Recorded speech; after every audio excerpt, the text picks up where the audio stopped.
আসসালামু আলাইকুম বন্ধুরা, আশা করি আপনারা সকলেই ভালো আছেন। তো বন্ধুরা, আজকে আমরা এই ভিডিওর মাঝে জানতে পারবো ইয়াকুব নবীর স্বপ্ন ও বিশেষ সুসংবাদ সম্পর্কে।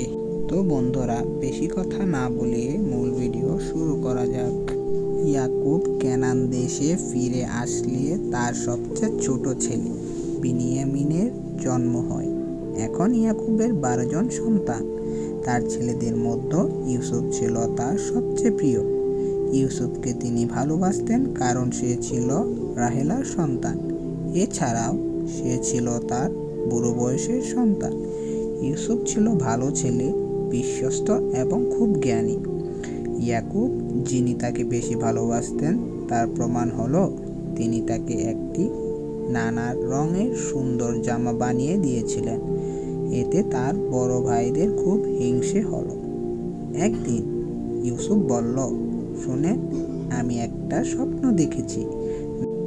আমরা দেখলাম যে শস্য ক্ষেতে আছি, শস্যের আটি বাঁধছি। হঠাৎ আমার আটিটা দাঁড়ালো আর আপনাদের আটিগুলোকে আমরা আটিকে মাথা নত করে ভক্তিপূর্ণ সালাম করছি।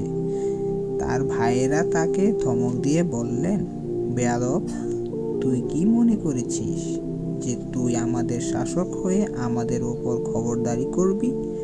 কয়েকদিন পর ইউসুফ বলল, আমি আবার একটা স্বপ্ন দেখেছি সূর্য, চন্দ্র এবং 11টি তারা আকাশ থেকে নেমে এলো এবং আমার সামনে মাথা নোয়ালো।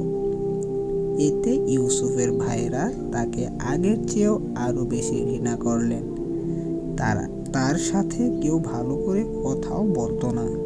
ইউসুফ যা বলল তাতে তার বাবা বেশ চিন্তায় পড়ে গেলেন।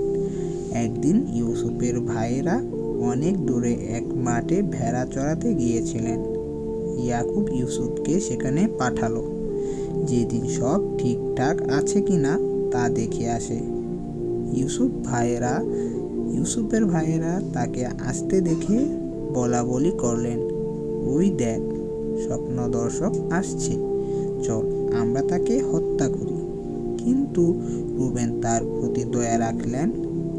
তিনি তাদের রাজি করালেন যে না, মেরে তাকে আশেপাশে কোনো গর্তে ফেলে দেন। তার ধারণা ছিল পরে তাকে গর্ত থেকে তুলে বাবার কাছে নিয়ে যাবেন।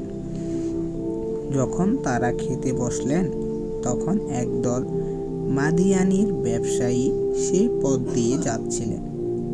ভাইরা ইউসুফকে 20 টাকা দিয়ে সেই ব্যবসায়ীদের কাছে বিক্রি করে দিলেন। ব্যবসায়ীরা তাকে নিয়ে মিশরে চলে গেলেন। ইউসুফ কত কষ্টই না পেল।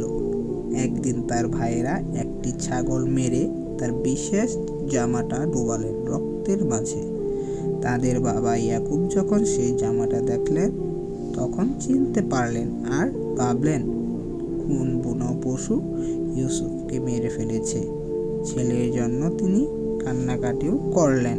কারণ আমরা সকলেই জানি, যেখানে হিংসা ও স্বার্থপরতা থাকে সেখানে গোলাম ও সব রকমের অন্যায় থাকে। তো বন্ধুরা, এই ছিল আমার আজকের ভিডিও ভালো লেগে থাকলে লাইক করে দিবেন এবং চ্যানেল নতুন থাকলে সাবস্ক্রাইব করে দিবেন। ধন্যবাদ।